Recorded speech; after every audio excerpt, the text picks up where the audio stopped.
The afternoon sun streamed through the tall windows of Sterling Jewelry Emporium on Wilshire Boulevard. The store sparkled with diamonds and gold, each piece displayed under bright lights that made everything shine like stars. Danny Martinez pressed his nose against the cool glass of the front door, watching the beautiful jewelry dance in the light. "Come on, sweetie," his mother Lisa said softly, pushing open the heavy door. The little bell above rang out a cheerful sound. "Let's find something nice for Grandma." Danny followed his mother inside, his eyes wide with wonder. He had never been in such a fancy store before. Everything looked expensive and important.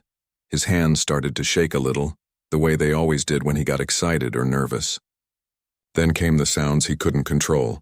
"Cookies!" Danny shouted suddenly, then made a clicking noise with his tongue. His head jerked to the side twice. "Sorry," he whispered to his mother, even though she had told him 1,000 times he didn't need to say sorry for his tics. Lisa smiled and squeezed his hand. "It's okay, baby. You're perfect, just the way you are." They walked slowly through the store, looking at the different displays. Danny's eyes stopped on a simple silver necklace with a small heart pendant. It wasn't the fanciest piece in the store, but it reminded him of his grandmother. She always wore a heart-shaped locket with his grandfather's picture inside. "Mom, look at this one," Danny said, pointing at the necklace. His arm twitched as he pointed, and he made another clicking sound. "Banana bread. Sorry, Mom. I think Grandma would love this." Lisa looked at the price tag and felt her heart sink a little. Even the simple necklace cost more than she had hoped to spend. But it was her mother's 70th birthday, and she wanted to get something special. She had been saving money for months, working extra shifts at the diner. "Excuse me," Lisa called to the man behind the counter. He was tall and thin with perfectly styled hair and a suit that probably cost more than Lisa made in a month. His name tag read, Brad Johnson, manager. Brad looked up from the expensive watch he was polishing and frowned when he saw them. His eyes moved from Lisa's simple dress to Danny's secondhand clothes, then back to Lisa's nervous smile. "Yes?" Brad said in a cold voice, not moving from behind the counter. "We'd like to look at that necklace, please," Lisa said, pointing to the display case. "The silver one with the heart." Brad's frown got deeper when Danny suddenly shouted "purple elephants" and spun around in a circle. The boy couldn't help it, but Brad didn't know that. He didn't care to know that.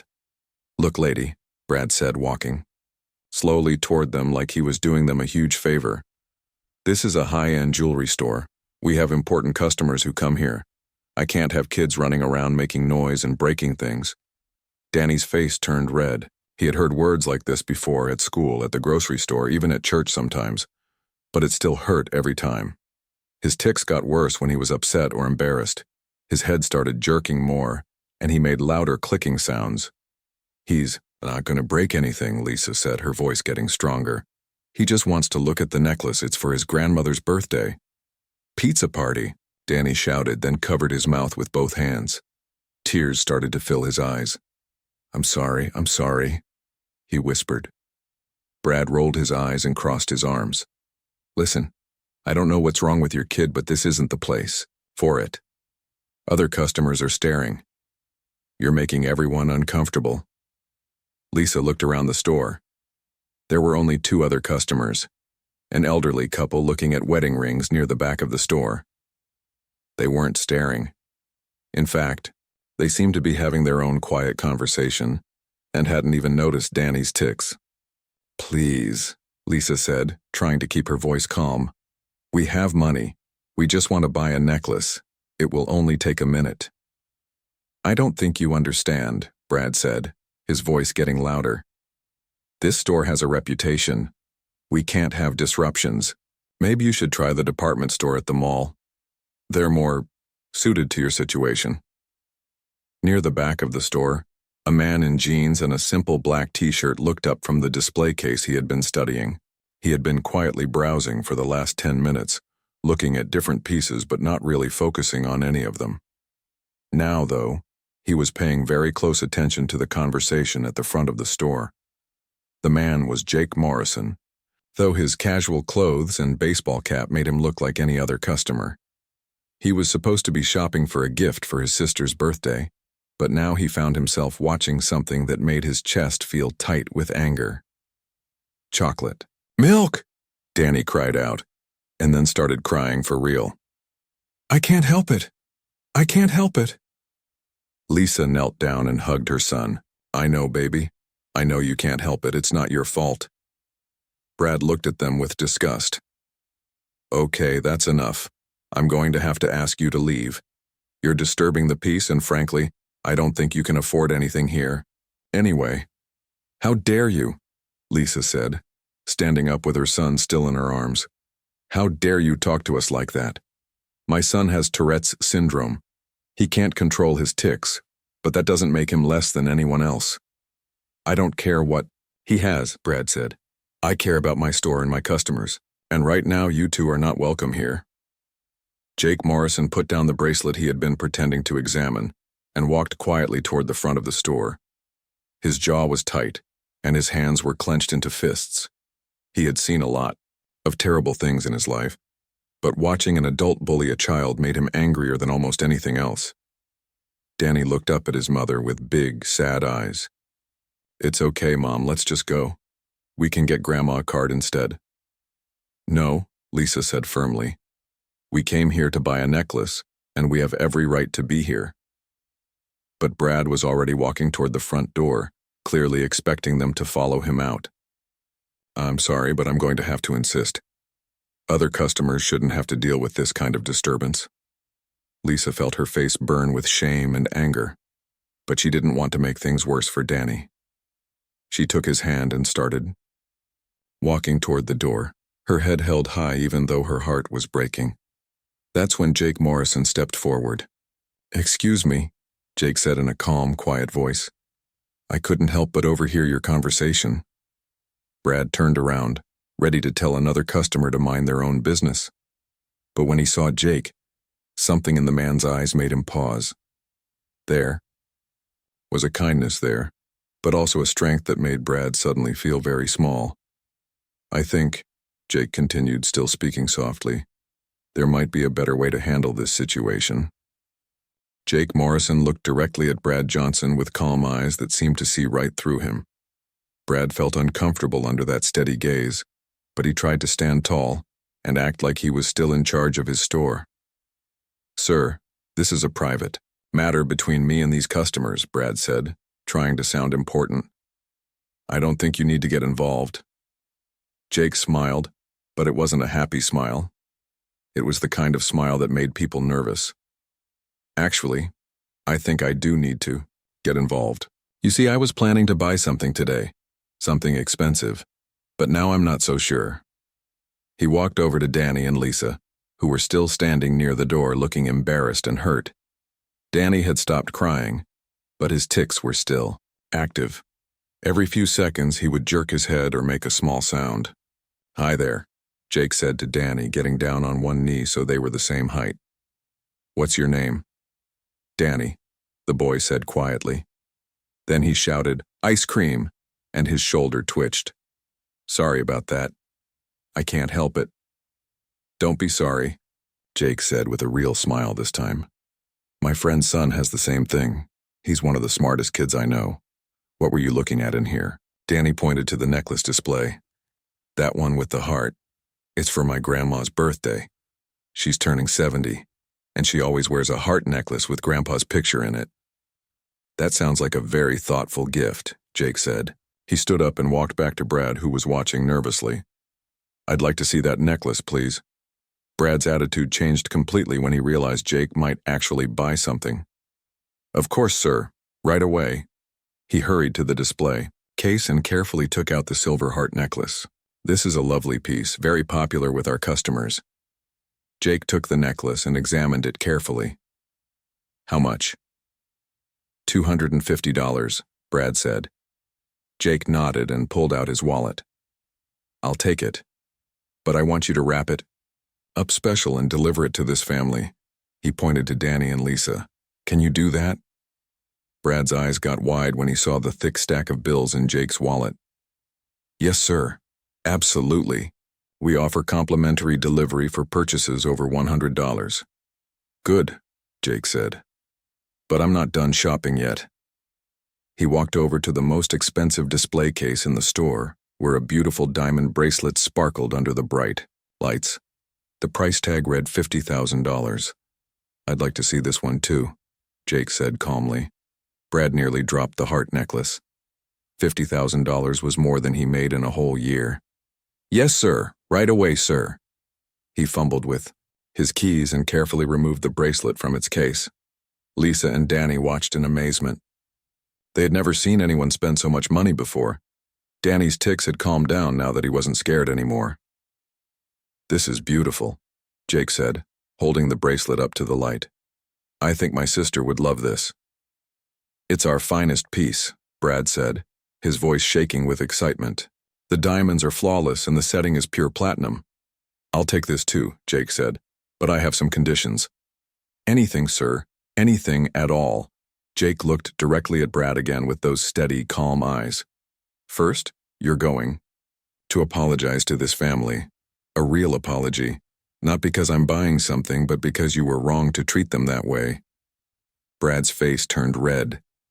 He looked around the store, hoping no one else was watching, but the elderly couple in the back were still looking at rings and not paying attention. I was just trying to, Brad started to say.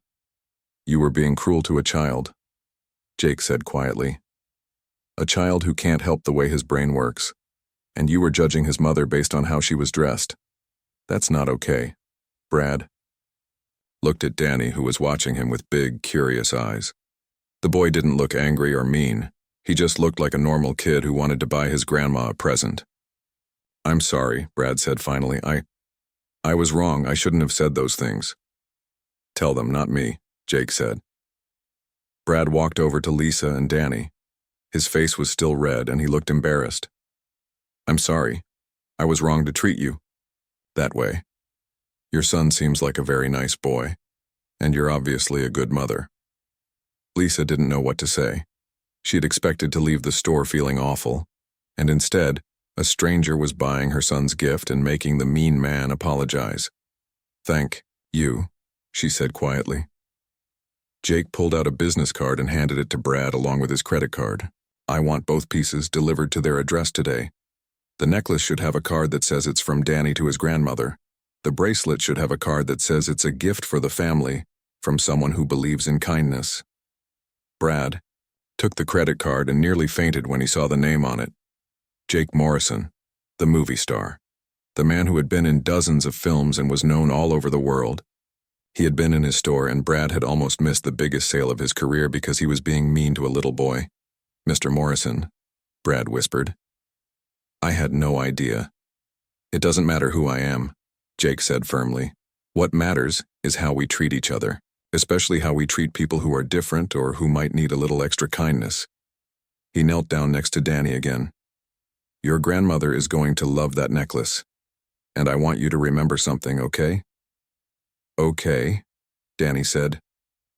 His tics had almost stopped completely now. You are perfect exactly the way you are. Don't let anyone tell you different. Your brain works in a special way, and that makes you special too. Danny smiled the biggest smile he had smiled all day. Thank you, mister, you're really nice. Jake stood up and shook hands with Lisa. You're raising a wonderful son. Don't let anyone make you feel bad about that. Lisa had tears in her eyes, but they were happy tears this time. Thank you so much. I don't know how to thank you enough. Just keep being a good mom, Jake said. That's thanks enough. He signed the credit card slip and started to walk toward the door. Then he stopped and turned back to Brad. Oh, and one more thing, Jake said. If I ever hear that you've treated another customer the way you treated this family today, I'll make sure everyone knows about it. Do we understand each other? Brad nodded quickly. Yes, sir, it won't happen again. I promise. Jake Morrison walked out of Sterling Jewelry Emporium and disappeared into the busy Los Angeles afternoon. Danny and Lisa followed a few minutes later, both of them feeling like something magical had just happened.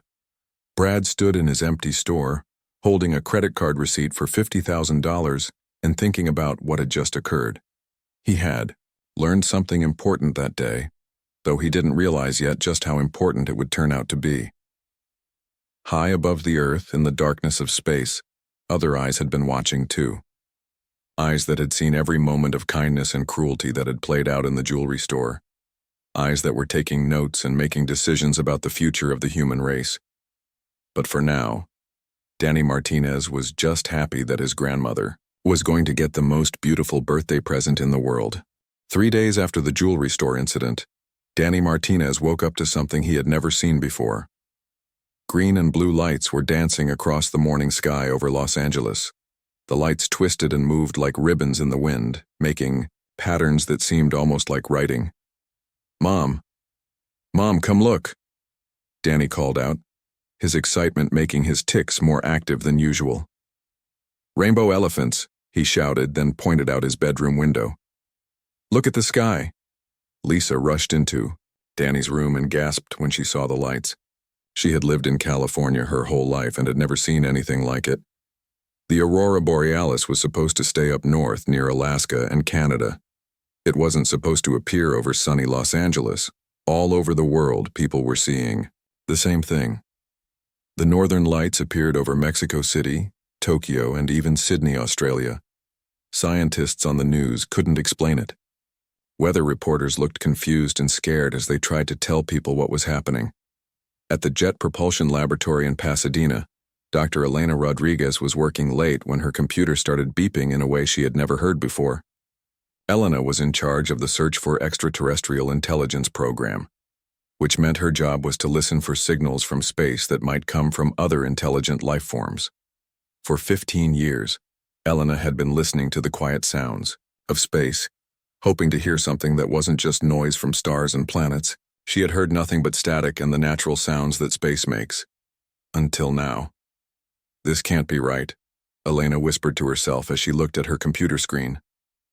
The signals coming from deep in space weren't random noise.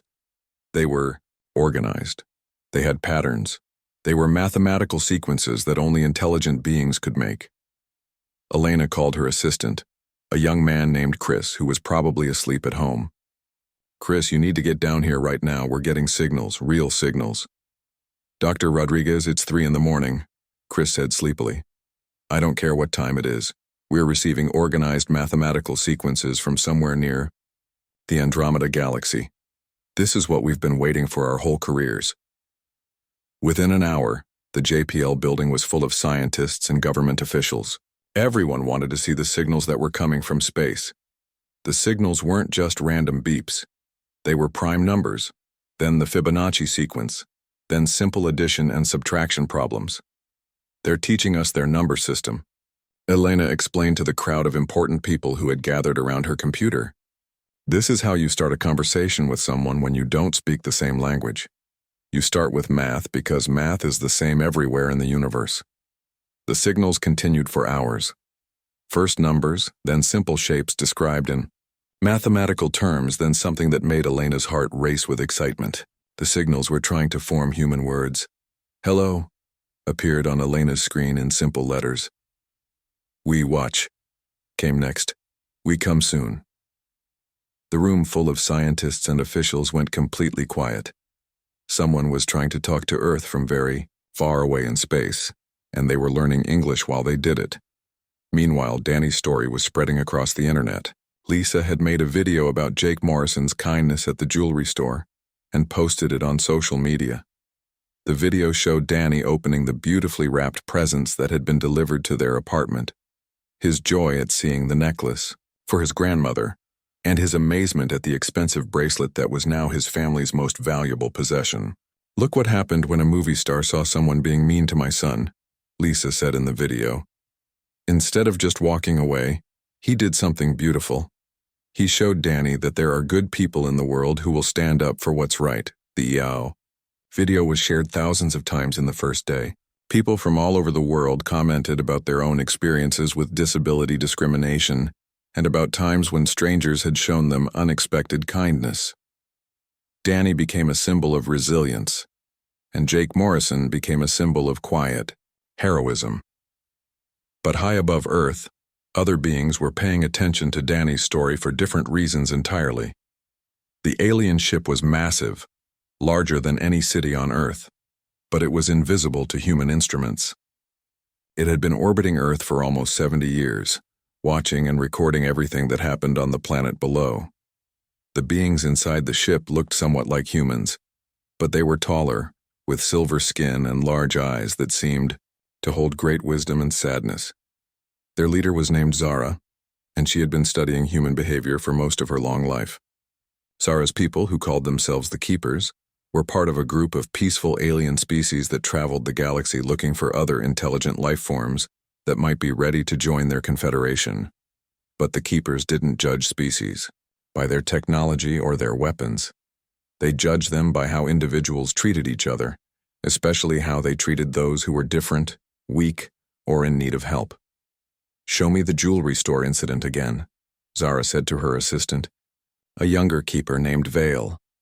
The large screen in their observation room showed the scene from 3 days ago.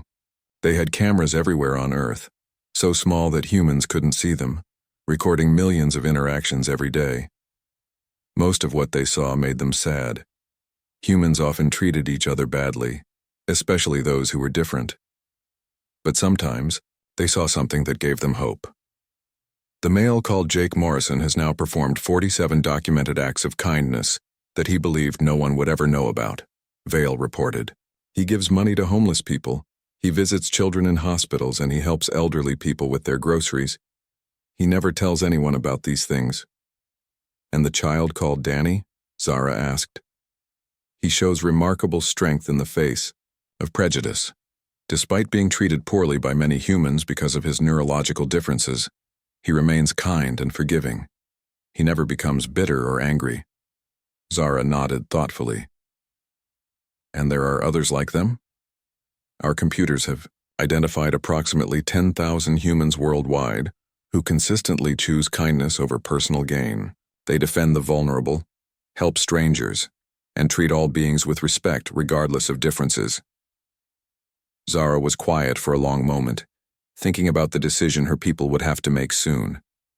The Keepers had been watching Earth for decades, waiting to see if humans were ready to join the galactic community.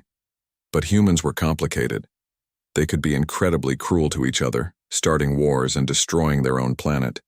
But they could also be amazingly kind, like Jake Morrison buying presents for a family he had never met before. "The signals from our communication array have reached Earth," Vale reported. "The humans are receiving our mathematical sequences and learning messages. Soon they will know we are here." "Good," Zara said. "It's time to make contact. But we won't. Speak to their leaders first. We'll speak to the ones who matter most. The compassionate ones? Yes. Beginning with the child called Danny, the woman called Lisa, and the man called Jake Morrison." Down on Earth, Elena Rodriguez was working frantically to decode more messages from space. The signals were getting stronger and more complex. The aliens were learning English quickly, and their messages were becoming clearer. "We have been watching your species," appeared on Elena's screen. "We judge not by power but by kindness. We come to meet the worthy ones." Elena felt a chill run down her spine. Someone was coming to Earth, and they had been watching humans for a long time. The question was, what had they seen? And what did they think of what they had observed? Outside, the northern lights continued to dance across the sky, growing brighter and more beautiful each night, as if the universe itself was getting ready for something wonderful and terrifying to happen. The morning sky over Los Angeles looked like it was full of silver clouds, but they weren't clouds at all. They were massive ships that had appeared overnight, hanging in the air like floating cities. People all over the world woke up to see the same thing in their skies. The ships were everywhere. Danny Martinez stood at his bedroom window, his mouth open in amazement. "Spaceships!" he shouted, then made his clicking sound. "Mom, there are real spaceships outside." Lisa came running into the room and nearly fainted when she saw the enormous ships floating above their apartment building. On the news, reporters were talking very fast and sounding scared. The president was supposed to make a speech. The military was telling everyone to stay inside, but the ships weren't doing anything threatening. They just hung there peacefully, like they were waiting for something. At the Jet Propulsion Laboratory, Dr. Elena Rodriguez had not slept in 2 days. The signals from space had gotten stronger and clearer. Now the aliens were sending messages that were easy to understand. "We are the Keepers," the latest message said. "We come in peace. We wish to meet 3 humans." Elena's hands were shaking as she typed back on her computer. She didn't know if the aliens could hear her messages, but she had to try. "Who do you want to meet?" she typed. The answer came back quickly. "Danny Martinez, Lisa Martinez, Jake Morrison." Elena stared at the screen. She had expected the aliens to want to meet the president or important scientists or military leaders, but they wanted to meet a 12-year-old boy with Tourette's syndrome, his mother, and a movie actor. It didn't make any sense. "Why these 3 people?" Elena typed. "They showed kindness when they thought no one was watching." Elena felt her heart start beating faster. The aliens had been watching specific people on Earth. They had seen the incident at the jewelry store. Within an hour, government officials were knocking on Danny and Lisa's door. They explained that aliens wanted to meet with them and that it was very important for the whole world. Lisa was scared and confused, but Danny was excited. "Real aliens want to meet me?" Danny asked, his tics making him bounce a little. "Purple. Dinosaurs, why me?" "We don't know yet," said the government woman whose name was Agent Kelly. "But they specifically asked for you, your mother, and Jake Morrison." Jake Morrison was in his house in the Hollywood Hills when the government people came to see him. He was watching the news about the spaceships and trying to understand what was happening to the world. "Mr. Morrison," Agent Kelly said when she arrived at his door with several other serious-looking people. "We need your help. The aliens want to meet with you." "Me?" Jake asked. "Why would they want to meet with me?" "We think it has something to do with what happened at the jewelry store 3 days ago." Jake thought about Danny and his brave mother. He remembered how angry he had felt watching Brad Johnson treat them badly. He remembered the look of joy on Danny's face when he got the necklace for his grandmother. "If it will help," Jake said, "I'll do whatever you need me to do." 2 hours later, Danny, Lisa, and Jake were standing in a big field outside Los Angeles. Government people and scientists were everywhere. Helicopters flew overhead, and news cameras were pointed at them from far away. Danny was trying to be brave, but his tics were very active because he was nervous and excited. "Chocolate cake," he shouted, then looked embarrassed. "Sorry, I always do that when I'm scared." "It's okay," Jake said, kneeling down next to Danny. "I'm scared too, but we're going to be brave together, okay?"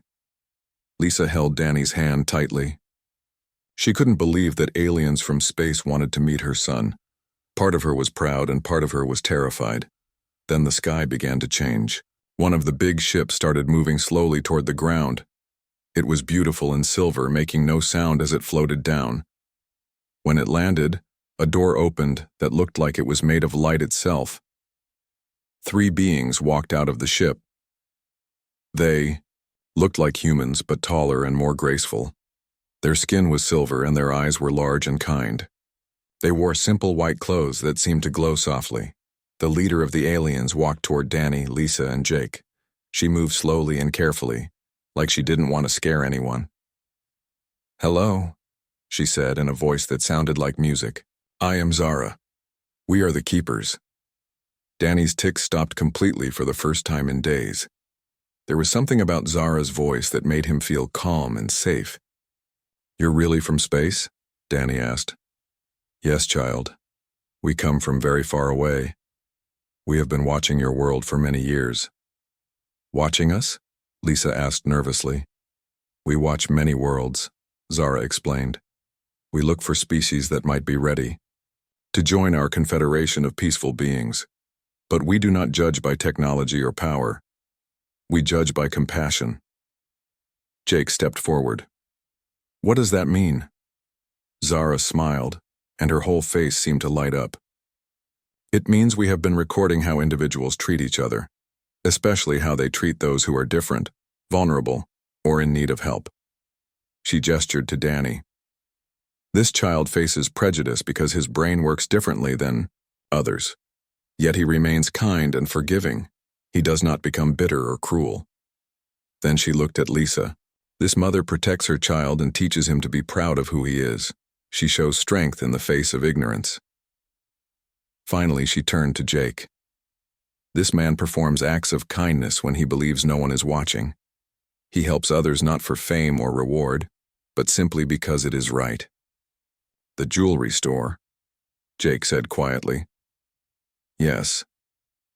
We saw everything that happened in that place, the cruelty of one person and the compassion of others. This single event told us much about your species. Zara walked closer to them. We have identified approximately 10,000 humans worldwide who consistently choose kindness over personal gain.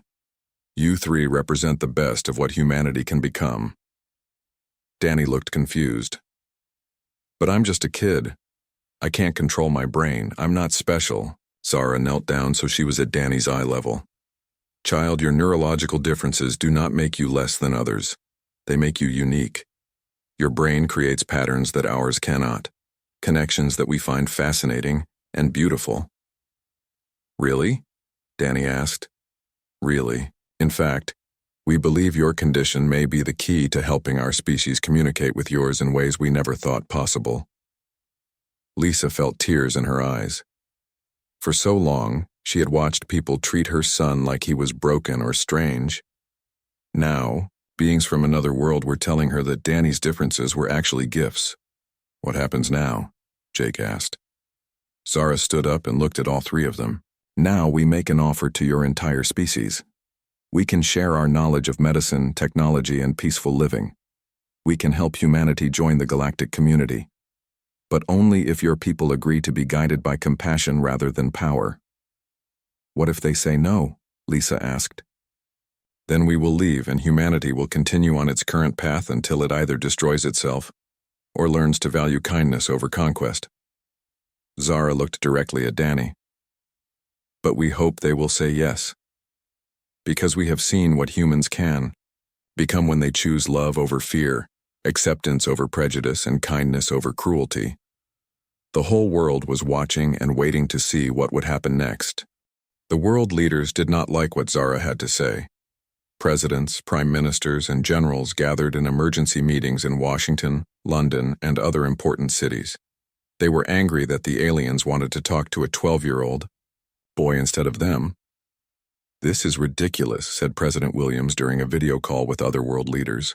We run countries. We have armies and nuclear weapons. Why do they want to talk to some kid with a disability? But Zara made it clear that the Keepers were not interested in speaking with people who had power through force or money. They only wanted to talk to humans who had proven they could be trusted with something much more valuable than weapons: the ability to be kind to others. Danny, Lisa, and Jake were staying in a special government building where they could meet with Zara and her people every day. Danny loved talking to the aliens. His tics didn't bother them at all. In fact, something amazing was happening. Purple elephants, Danny shouted during one of their meetings, and then something incredible occurred. Zara's computer screens lit up with colors and patterns that matched the sounds Danny made. Fascinating, Zara said, watching the patterns dance across her technology. Your neural pathways create frequencies that our computers can interpret. You're actually communicating with our machines without trying. I am? Danny asked, excited. How? Your Tourette's makes your brain work in ways that are similar to how our technology processes information. You could be the bridge between human minds and Keeper technology. Dr. Elena Rodriguez was brought in to study what was happening. She was amazed to see that Danny's tics were creating a kind of language that the alien computers could understand. It's like his brain is naturally compatible with their systems, Elena explained to the government officials who were watching everything. What we've always seen as a disability might actually be a form of advanced neural processing. Meanwhile, Jake Morrison was learning about his role in the Keeper's plan. They had been watching him for years, recording every kind act he did when he thought no one was looking. We have files on many humans, Zara explained to Jake during one of their private talks, but yours is special. You help homeless people, visit sick children, and give money to families in need. You never tell reporters about these things. You do them simply because they are right. I don't do anything special, Jake said. I just try to help when I can. That is exactly why you are special, Zara replied. True kindness does not seek reward or recognition. It simply acts because someone needs help. Lisa was perhaps the most important person to the keepers, though she didn't realize it at first. They were fascinated by how she had raised Danny, to be proud of who he was despite living in a world that often treated him badly. You could have hidden his condition, Zara told Lisa. You could have kept him away from places where people might judge him. Instead, you taught him that he belongs everywhere. He's my son, Lisa said simply. He deserves to live in the world, just like everyone else. Yes, Zara agreed. But many parents of different children do not understand this. They see their child's differences as problems to solve rather than gifts to celebrate. The keepers wanted Lisa to help create a new kind of school system, one where all children could learn together regardless of their differences. They had technology that could help children with disabilities in ways that humans had never imagined. But while Danny, Lisa, and Jake were learning about the wonderful possibilities the keepers offered, the world's governments were becoming more frightened and angry. They're trying to replace us, General Peterson told President Williams during another emergency meeting. They don't want to work with legitimate governments. They want to put children and movie stars in charge of the planet. Maybe we should listen to what they're offering, suggested Dr. Sarah Mitchell, the president's science advisor. Their technology could cure diseases, end hunger, and solve climate change. At what cost? The president asked. They want us to change our entire way of life. They want us to base our decisions on feelings instead of facts. Brad Johnson, the jewelry store manager who had started it all, was watching the news coverage from his apartment. He had been fired from his job after the video of his treatment of Danny went viral. Now everyone knew his name, but for all the wrong reasons. He felt terrible about what he had done. When he saw Danny on television talking to aliens and helping save the world, Brad realized how wrong he had been. Danny wasn't a problem to be fixed. He was a special person who could do things that no one else could do. Brad decided to do something he had never done before. He wrote a letter. Dear Danny, the letter said, my name is Brad Johnson. I was the man who was mean to you at the jewelry store. I want you to know that I am very sorry for how I treated you. I was wrong, and I have learned a lot about myself since that day. You are an amazing person, and I hope someday you can forgive me. When the letter arrived at the government building, Danny read it with help from his mother. His first reaction surprised everyone. Can we invite him to meet Zara? Danny asked. Maybe she can help him learn to be nicer to people. Lisa was amazed by her son's forgiving heart. Are you sure, sweetheart? He hurt your feelings. Everyone makes mistakes, Danny said. Chocolate cake. The aliens said they want to help people be better. Maybe they can help him too. When Zara heard about Danny's request, she smiled in a way that made her whole face glow. This child continues to surprise us. Yes, we would like to meet this Brad Johnson. If he is truly sorry for his actions, perhaps he can help us understand why some humans choose cruelty over kindness. But not everyone was happy about the changes that were coming. Some world leaders decided they would rather fight the aliens than accept their offer of peace and technology. If we give in to their demands, President Williams told his military advisors, we'll lose our power. The whole system of government will collapse. Sir, General Peterson said, our weapons don't seem to affect their ships, and they've shown no signs of aggression. Then we need to find another way to deal with them, the president replied.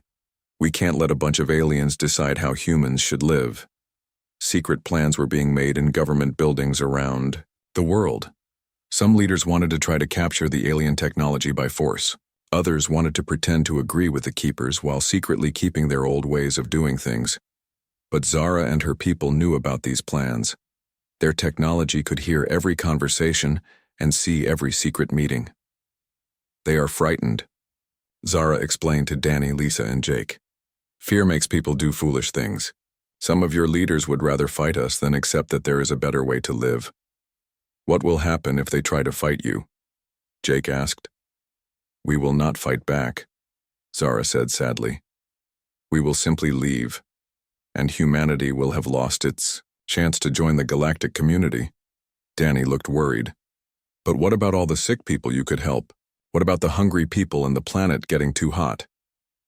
We cannot force a species to accept our help, Zara explained gently.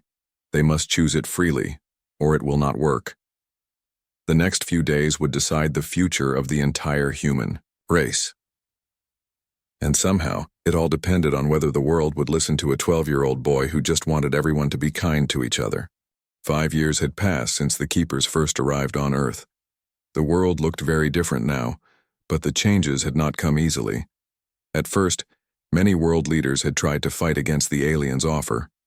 President Williams had ordered military attacks on the Keeper ships, but the weapons passed right through them like they were made of light. The aliens never fought back. They just waited patiently for humanity to make its choice. The turning point came when Danny Martinez, now 17 years old, spoke to the entire world on television. His tics were still active, but he had learned to use them in amazing ways. "Ice cream sundae," Danny had said during his speech, and the alien computer behind him had translated his words into beautiful colors and music that everyone could understand. "The Keepers aren't here to hurt us. They're here to help us become better than we are." Danny had grown tall and confident over the years. His Tourette syndrome was still part of who he was, but now it was celebrated instead of hidden. Alien scientists had discovered that Danny's brain patterns could solve mathematical problems that their most advanced computers couldn't handle. "My brain works differently," Danny had explained to the world during that famous speech. "For my whole life, people told me that made me broken. But the Keepers taught me that different doesn't mean wrong. It just means special." After Danny's speech, something wonderful happened. People all over the world started speaking up for the Keepers' offer. Teachers, nurses, firefighters, and ordinary parents began demanding that their governments accept the aliens' help. "We're tired of wars," said a mother from England during a protest outside the Prime Minister's office. "We're tired of people going hungry while politicians argue about power. These aliens want to help us, and we want their help." Similar protests happened in every country. The people who took care of others, doctors, teachers, social workers, and parents, all spoke with one voice. They wanted the world that the Keepers were offering. Eventually, the governments had to listen. The choice was made by a worldwide vote. Every person on Earth over the age of 16 got to decide. The result was not even close. 78% of humanity voted to accept the Keepers' offer. Now, 5 years later, Danny was preparing for the most important trip of his life. He was going to be the first human ambassador to visit the Keeper homeworld. "Are you nervous?" his mother Lisa asked as they stood in the spaceport that had been built outside Los Angeles. Lisa looked proud but worried as she watched her son prepare to travel farther from home than any human had ever gone. "Purple elephants," Danny said, then grinned. "Yeah, I'm nervous, but I'm excited too." Lisa had become one of the most important educators on Earth. The schools she helped design allowed children with all kinds of differences to learn together. Kids who couldn't hear learned alongside kids who couldn't see. Children with autism worked with children who had other learning differences. Everyone discovered that they had something special to offer. Jake Morrison walked over to join them at the spaceport. He was now Earth's permanent cultural ambassador to the Keepers, but he still looked like the same kind man who had stood up for a little boy in a jewelry store. "The ship is almost ready," Jake told Danny. "Zara says the trip will take about 6 months in Earth time." Jake's job had changed his life completely. Instead of making movies about pretend heroes, he now helped real people solve real problems. He traveled the world teaching what the Keepers called compassion protocols, ways to solve disagreements without fighting and methods for making sure everyone felt included and valued. A familiar figure approached them across the spaceport. It was Brad Johnson, but he looked nothing like the mean jewelry store manager he had once been. His face was kind now, and he wore the simple blue uniform of a Keeper integration specialist. "Danny," Brad said, walking up to the group, "I wanted to say goodbye and thank you again." Brad's transformation had been one of the most remarkable changes of the past 5 years. After Danny had invited him to meet the Keepers, Brad had spent months learning about why he had been so cruel to people who were different from him. The aliens had helped him understand that his meanness came from fear and insecurity. Now Brad ran programs to help other people who struggled with prejudice. He visited schools and community centers, telling his story and helping people learn to be kinder to each other. "You don't need to thank me," Danny said. "Everyone deserves a second chance." "You saved my life," Brad replied. "Not just by forgiving me, but by showing me that I could become a better person." Zara appeared beside them, moving with the graceful silence that all keepers had mastered. She looked exactly the same as she had 5 years ago, with her silver skin and wise eyes. "It is time," Zara said gently. Danny hugged his mother tightly. "I'll be back before you know it, Mom. And I'll have so many stories to tell you." "Be safe, sweetheart," Lisa whispered. "Remember that you're representing all of us. I won't let you down," Danny promised.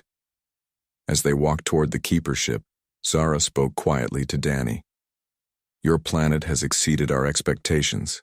When we first arrived, we calculated only a 30% chance that humanity would choose cooperation over conflict." "What changed your mind?" Danny asked. "You did," Zara replied. "All of you. We saw that even when humans do terrible things to each other, there are always others who will stand up for what is right. We saw kindness in the most unexpected places." They boarded the ship, which was beautiful inside, with walls that seemed to be made of flowing light. As Earth grew smaller below them, Danny thought about how much everything had changed. The jewelry store where it all started was still there, but it was completely different now. It had been turned into a community center where people of all backgrounds came to learn and help each other. A statue stood in front of the building, showing a man kneeling down to talk to a young boy, with words carved into the base.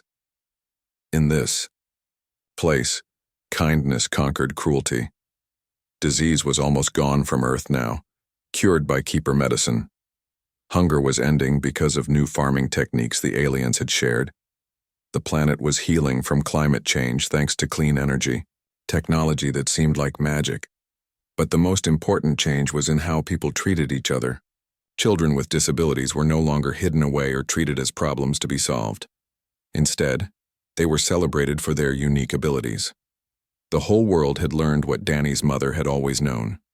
Everyone has something special to offer. As the ship sailed through the stars toward the keeper homeworld, Danny looked out at the vast universe and smiled.